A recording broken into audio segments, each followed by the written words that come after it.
نسألك يا من هو الله الذي لا إله إلا هو الرحمن. ناظرین السلام علیکم. Taqi T V network میں آپ کا خیر مقدم ہے.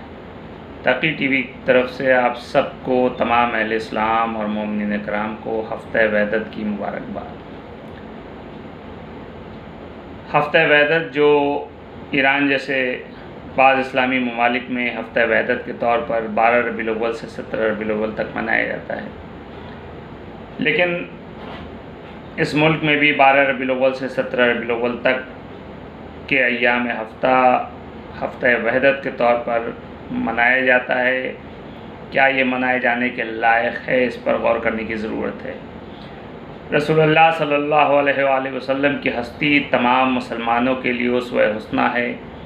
آپ کا بابرکت وجود ہم مسلمانوں کو وحدت اور ہم بستگی کی شاہراہ پر گامزن کر سکتا ہے، بشرطے ہم ایک دوسرے کو احترام دیں، ایک دوسرے کے حقوق کا خیال رکھیں، تہمت، طعن و تشنع سے پرہیز کریں، ایک دوسرے کو گمراہ اور کافر کہنا چھوڑ دیں.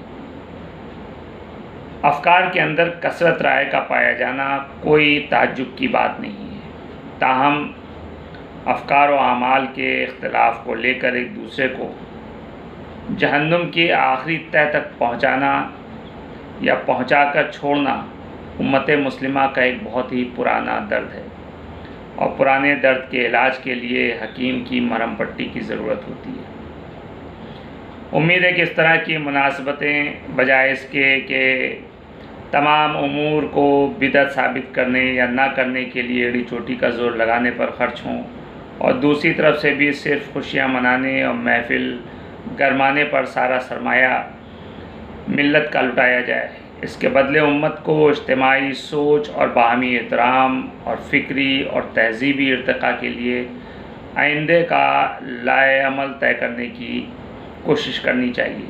لیکن بنیادی سوال یہ اٹھانا ضروری ہے کہ ہم آج ایک رسول کے امتی ہونے کے ناطے امت واحدہ بننے میں بری طرح ناکام کیوں ہو چکے ہیں.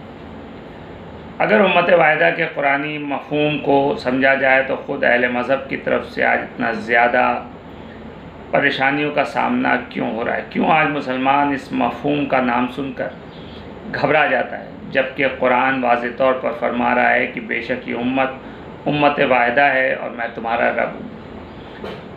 سوال یہ ہے کہ ایسا کیوں ہو رہا ہے؟ اس کے پیچھے صرف اور صرف ایک وجہ یہی ہے کہ اگر ہم اس پر غور کریں تو امت مسلمہ کے لیے اللہ ایک، قرآن ایک یعنی اللہ کی کتاب ایک، رسول ایک، قبلہ ایک. باوجود اس کے اتنا اختلاف کیوں ہے؟ اس کے پیچھے اگر غور و فکر کیا جائے تو ایک ہی وجہ سامنے نکل کے سامنے آتی ہے، اور وہ وجہ یہ ہے کہ صحیح کو صحیح نہ کہنا، غلط کو غلط نہ کہنا، صحیح کو غلط ثابت کرنا اور غلط کو صحیح ثابت کرنا. کیونکہ مسلمان اگر اللہ کو مانتا ہے تو اللہ کی کتاب قرآن کو بھی مانتا ہے. اسی طریقے سے مسلمان اگر رسول کو مانتا ہے تو اس کو آل رسول کو بھی ماننا پڑے گا، اس کو رسول کی بتائی ہوئی باتوں پر بھی عمل کرنا پڑے گا. رسول نے جو راستہ دکھایا اس پر عمل کرنا پڑے گا، اس پہ چلنا ہوگا. رسول نے جو باتیں بتائیں اس کو ذہن نشین کرنی پڑے گی. یہ عالم اسلام کے لیے بہت ہی اہم اور ضروری پہلو ہے، اور اس پر غور کرنے کی ضرورت ہے کہ رسول اسلام حضرت محمد مصطفیٰ صلی اللہ علیہ وآلہ وسلم نے کن کن باتوں کا ذکر کیا ہے اور کیا کیا فرمایا ہے. ان کی بتائی ہوئی باتوں میں رد و بدل، ہیر پھیر کر کے اسلام کے سامنے لانا سب سے بڑا جرم ہے. اگر امت واحدہ واقعاً امت واحدہ بننا چاہتی ہے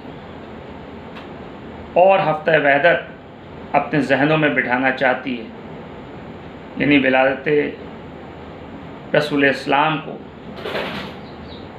وہ سمجھنا چاہتی ہے، تو اسے اس پر غور کرنے کی ضرورت ہے کہ آخر رسول اسلام نے اپنی زندگی میں کن کن باتوں کا ذکر کیا، کن کن مقامات پر ذکر کیا، کیا کیا ذکر کیا، کس سے ذکر کیا، ان ساری باتوں پر غور کر کے عمل کرنے کی ضرورت ہے۔